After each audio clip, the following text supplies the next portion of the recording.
El plantón no solo fue en Caracas, sino también en otros estados de Venezuela.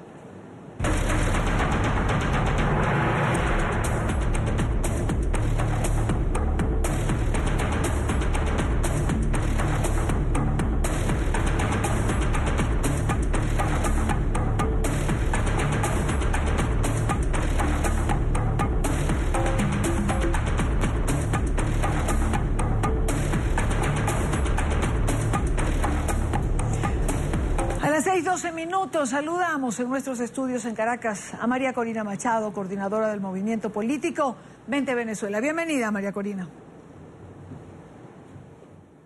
Muchas gracias. 45 días de protesta sostenida en Venezuela. Tu balance en relación al aquí y a la ahora. En 45 días Venezuela es otra. Han sido, sin lugar a dudas, 45 días que han hecho historia y que han logrado despertar al país, llenarlo de una enorme energía, de una conciencia sobre la urgencia del cambio, de la transición, y desde luego han hecho que Nicolás Maduro haya quedado definitivamente aislado internacionalmente. La brutal represión, no solamente en la escala, pero en la crueldad de lo que hemos visto en estos días, ha terminado de evidenciar ante el mundo que es una dictadura militarista, mafiosa, violadora de los derechos humanos y que está dispuesta a todo con tal de preservar el poder. Pero esa represión, que es lo único que le queda a Nicolás Maduro, ha quedado demostrado que ya no le funciona y que el pueblo de Venezuela está de pie y dispuesto a avanzar. Escuchábamos a nuestro corresponsal, a Oliver Fernández, decir que la gente está decidida. Y es lo que estás diciendo. 45 días después, las ganas, la convicción de los venezolanos sigue siendo la misma.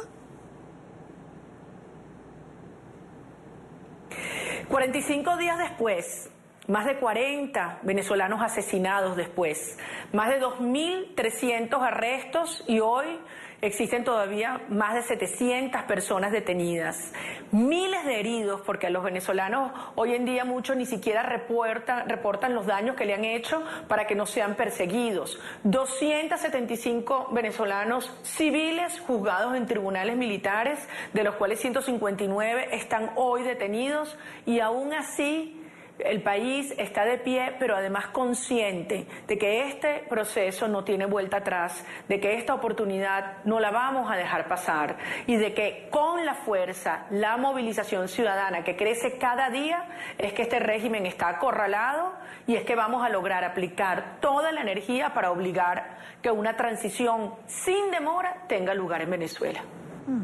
¿No hay negociación posible que no sea elecciones generales? ¿No hay negociación posible que no sea que Nicolás Maduro deje el poder? Absolutamente, porque hay que entender que no estamos enfrentando cualquier dictadura. Es un Estado mafioso, de personas que saben cuáles son los delitos que han cometido y que saben muy bien que son delitos que no prescriben. Por lo tanto, quienes están en esas altas cúpulas están absolutamente dispuestos a todo, no les importa arrasar Venezuela y muchísimo menos ninguna negociación que implique una transición. De modo que hoy los venezolanos tenemos muy claro que nosotros sí tenemos la fuerza, que hay que desplegarla y que hay que lograr esa ruptura entre aquellos órganos o funcionarios en las distintas posiciones de los órganos del poder público que no quieren vincularse a un Estado narcotraficante, narcoterrorista o mafioso, y que comienzan a producir esas rupturas, al igual que en la Fuerza Armada Nacional. Y es allí, en ese único pilar que le queda al régimen, que es la represión, utilizando las fuerzas militares y las fuerzas de seguridad, que está la salida a este proceso. Por eso es tan revelador ver cómo desde la Fiscal General de la República, pasando por funcionarios de todos los niveles, comienzan a desertar, comienzan a filtrar información, comienzan a distanciarse del régimen por la presión, entre otras cosas, de sus propios familiares. Hemos visto los hijos de los funcionarios públicos decir no, ya más no. no dirigido a sus familiares, a sus padres, a sus abuelos, a sus tíos. Y desde luego, en la Fuerza Armada Nacional, Idania, hoy ya son cientos de oficiales y soldados que se están negando a acatar órdenes de represión a una sociedad, a un pueblo que protesta desarmado y cívicamente. Es decir, allí se está produciendo una genuina ruptura que, en mi opinión, indiscutiblemente va a obligar a Maduro y el régimen a entender que su mejor y única opción es un acuerdo para la transición y la salida de este régimen del poder. Hay quien sostiene, María Corina, que en Venezuela se está produciendo la primera rebelión popular del siglo XXI. ¿Tú coincides con esta aseveración? Absolutamente, y además me emociona mucho. Es así, la primera primavera de la libertad del siglo XXI. Y te lo digo, Idania, tenemos tantos años acompañando a la gente en la calle, los trabajadores, las mujeres, los jóvenes, pero la energía que hoy estamos viviendo, el yo ver a estos muchachos y escucharlos en la primera línea, recibiendo la represión del régimen, resistiendo, protegiendo a quienes marchamos atrás, y ver los heridos, cómo caen y cómo se levantan.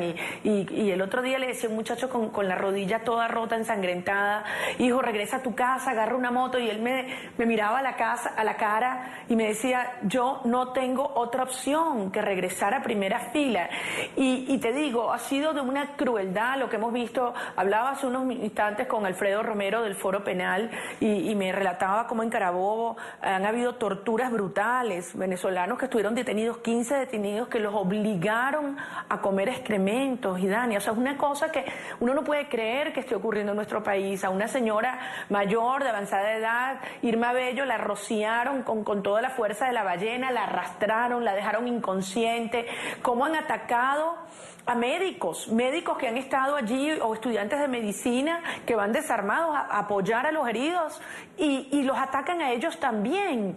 Pero aún así tú ves como Venezuela, lejos de debilitarse, hoy estamos más unidos que nunca. Nunca hemos estado tan unidos, y no me refiero a los distintos partidos políticos, me refiero a toda la sociedad, y esto incluye a los centenares de miles de venezolanos alrededor del mundo que están llevando adelante una lucha y una campaña de sensibilización, de protesta alrededor del mundo, que a mí personalmente me conmueve, enorgullece, y les pido que sigamos adelante. Una última pregunta, María Corina. Ya son varias las oportunidades en las que se te ha visto estar en la primera fila hablando con los funcionarios de los cuerpos de seguridad. Son varias las veces en que has tenido no voy a decir conversación, porque no sé si te contestan, pero ¿cuál es tu percepción cuando hablas o cuando intentas convencerlos de algo? Lo que he dicho durante muchos años: yo confío en la reserva moral de nuestra Fuerza Armada. Este régimen se propuso desde el día 1 destruirla, porque sabía que una Fuerza Armada profesional e institucional jamás toleraría la entrega de nuestra soberanía nacional a Cuba. Por eso la infiltraron con militares cubanos, por eso la tienen mal equipada, mal alimentada, por eso han destruido su moral, por eso pretenden usarla como una fuerza represiva, exponiéndola al repudio de toda la sociedad. Sin embargo, Idania, yo, que he tenido contacto, como te he dicho, con oficiales y soldados alrededor de mi país durante muchos años, y mucho más en estos últimos días, veo en sus miradas, veo en sus expresiones la conciencia del ciudadano que entiende que ha llegado la hora de bajar las armas, de desacatar una orden inconstitucional que le ordena herir a su hermano desarmado y unirse a una lucha por la conquista de la libertad, para restituir la Constitución y las instituciones democráticas del Estado de Derecho en Venezuela y proceder a la salvación de nuestro país. Yo confío en la Fuerza Armada Nacional y sé que con esta enorme movilización nacional, con la presión institucional de la Fuerza Armada y una actitud muy firme que esperamos que sea aún más de la comunidad internacional en el marco de la OEA y otros órganos multilaterales, nuestra Fuerza Armada y nuestros oficiales y soldados, guardias nacionales y policías estarán del lado de los venezolanos, avanzando hacia una muy pronta transición a la democracia y a la libertad. Gracias a María Corina Machado por estar con nosotros en NTN 24. Buena tarde. Gracias a ustedes, que han sido nuestra gran ventana al mundo entero. Muchas gracias.